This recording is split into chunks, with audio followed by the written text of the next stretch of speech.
Bueno, seguimos, segundo bloque de Laudatistas, el programa de la Alameda, y en este segundo bloque queremos interiorizarnos y profundizar un poquito respecto del decreto 383 que salió hace muy poquito, el 7 de junio, un día antes de la marcha que se hizo en el miércoles pasado.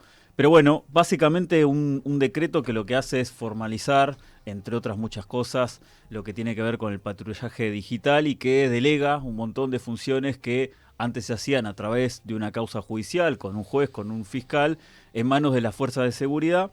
Para eso está Rodolfo Jansson, que ya está en línea, pero antes decir que es imposible no vincular este decreto con la ley antimafias. Recordemos que se sancionó en febrero de este año por pedido también de la ministra de Seguridad, Patricia Bullrich, inclusive con el plan de inteligencia que hace algunas semanas dio a conocer La Nación a través de un informe, de una nota que publicó en varios días Alconada Amón, y también el débil funcionamiento de la Comisión Bicameral de Inteligencia. Digo, un poco para contextualizar y que este decreto, que ya recibió distintas presentaciones, de hecho uno de los abogados que se presentó por parte de ATE está en comunicación, así que bueno, veremos qué es lo que sucede.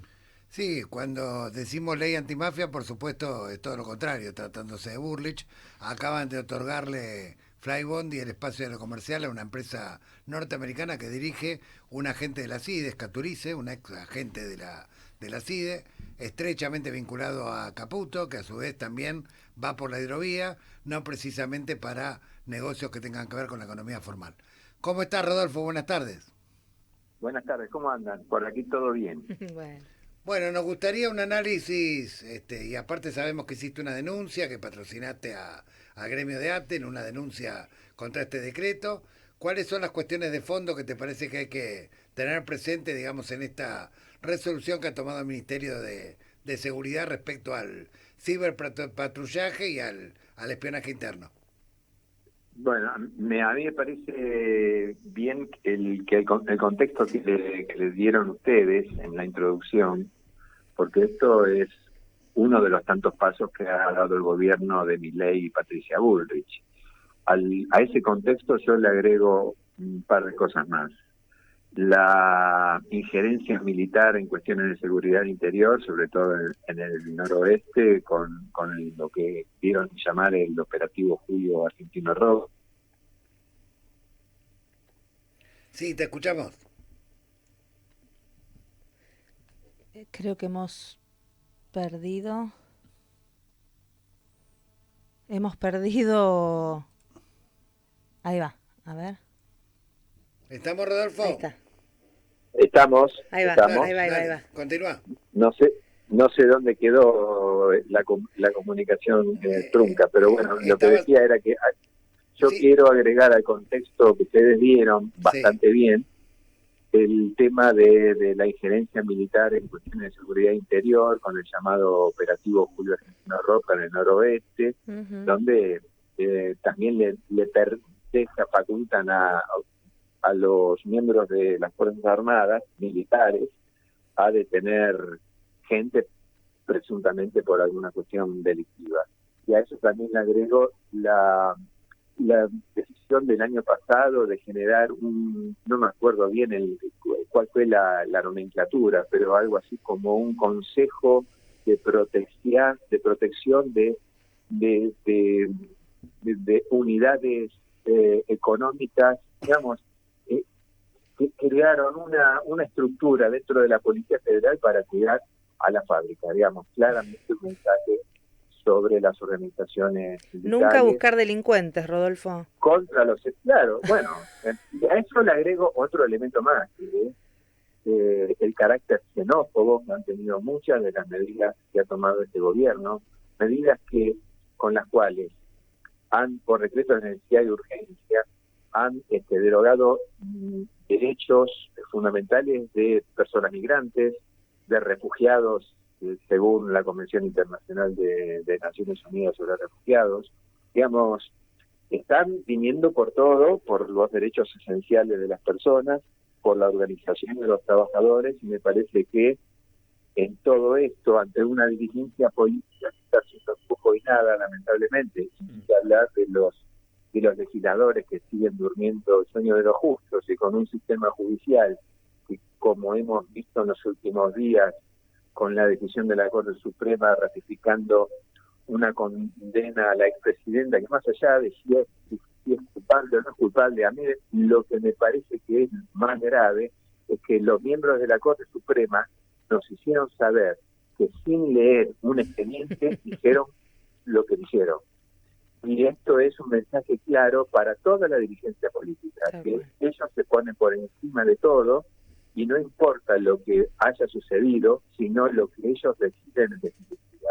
Deciden en definitiva, además, con una relación carnal con los grandes medios de comunicación, que además responden a grupos económicos. Entonces, creo yo que todo este cóctel tiende fundamentalmente a derribar el Estado de Derecho y también a derribar, claro, desde luego, las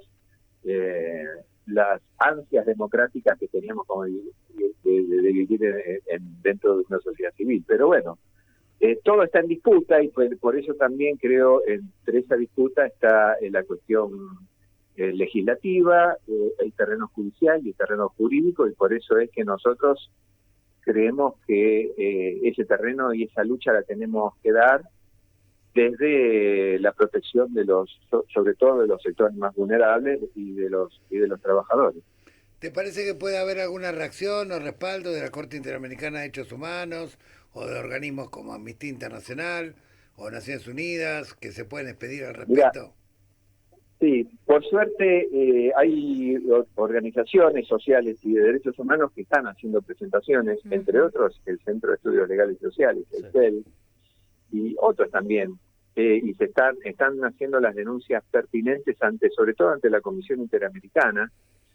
Creo que también están motorizando algo en Naciones Unidas, no sé si en el Consejo de Derechos Humanos, pero bueno, se está haciendo un trabajo en el ámbito jurídico para denunciar lo que está pasando en la Argentina.